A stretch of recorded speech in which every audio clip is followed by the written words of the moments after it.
సంఖ్యాకాండము 12వ అధ్యాయం.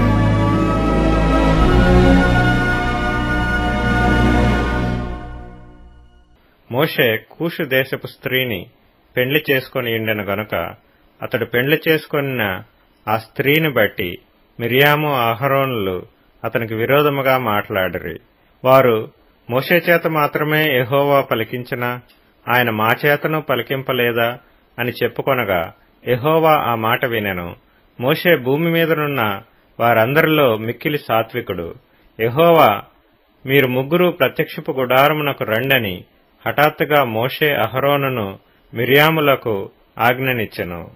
ఆ ముగ్గురు రాగా యెహోవా మేఘస్తంభములో దిగి ప్రత్యక్షపు గుడారము యొక్క ద్వారమునొద్ద నిలిచి అహరోను మిరియాములను పిలిచెను. వారిద్దరూ రాగా ఆయన, నా మాటలు వినుడి, మీలో ప్రవక్త ఇండిన ఎడల యెహోవానగు నేను దర్శనమిచ్చి అతడు నన్ను తెలుసుకొనున్నట్లు కలలో అతనితో మాట్లాడుదును. నా సేవకుడైన మోషే అట్టివాడు కాడు.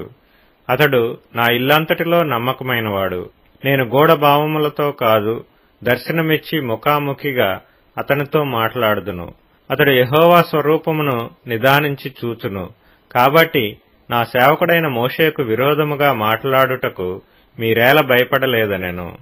యెహోవా కోపము వారి మీద రగులుకొనగా ఆయన వెళ్లిపోయెను. మేఘమును ఆ ప్రత్యక్షపు గుడారం మీద నుండి ఎత్తబడెను. అప్పుడు మిరియాము హిమము వంటి తెల్లని కుష్టు గలదాయెను.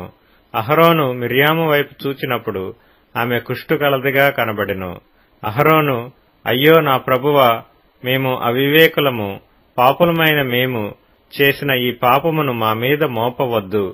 తన తల్లి గర్భములో నుండి పుట్టినప్పటికే సగము మాంసము క్షీణించిన శిశు శవము వలె ఆమెను ఉండనీయకుమని మోషేతో చెప్పగా మోషే ఎలుగెత్తి, దేవా, దయచేసి ఈమెను బాగుచేయమని యెహోవాకు మొర్రపెట్టెను.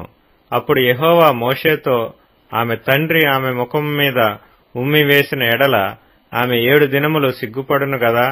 ఆమె పాళెము వెలుపల 7 దినములు ప్రత్యేకముగా ఉండవలెను. తరువాత ఆమెను చేర్చుకొనవలెను. కాబట్టి మిరియాము 7 దినములు పాళెము వెలుపలనే గడిపెను. మిరియాము మరలా చేర్చబడు వరకు జనులు ముందుకు సాగరైరి. తరువాత జనులు హజేరోతు నుండి సాగి పారాను అరణ్యములో దిగిరి.